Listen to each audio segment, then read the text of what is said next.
BTS ഫാൻസിൻ്റെ എണ്ണം കുറയുന്നോ? So ഞാനല്ല പറഞ്ഞത്, ഒരു സ്റ്റാറ്റിക്സിൽ വന്ന റിപ്പോർട്ടാണ്.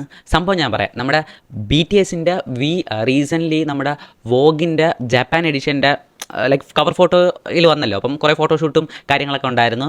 അപ്പോൾ അതിൻ്റെ ഒരു സ്റ്റാറ്റിക്സ് വന്നായിരുന്നു. എന്ന് പറഞ്ഞാൽ ഇതിൻ്റെ മാഗസീൻ വാങ്ങുന്നവരുടെ ഒരു ലിസ്റ്റ്, അതാണ് ഞാൻ ഇവിടെ കാണിക്കുന്നത്.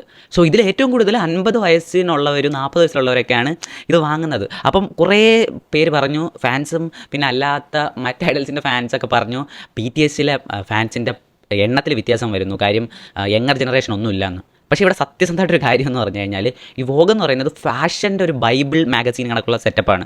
സത്യത്തിൽ അതിലിപ്പം വീണ ഒരു ഫാഷൻ സിമ്പലായിട്ടാണ് അവരതിൽ റെപ്രസെൻറ്റേറ്റ് ചെയ്തിരിക്കുന്നത്, അല്ലാതെ ഒരു ഐഡൽ, ഒരു സിംഗർ, ഒരു ആർട്ടിസ്റ്റ് എന്ന നിലയിലല്ല.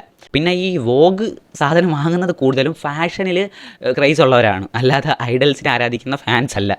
സോ ഇത് വെറുതെ വന്നൊരു വാർത്തയാണ്, ഞാൻ കുറേ ബോയിൽ കണ്ടതാണ്. I don't think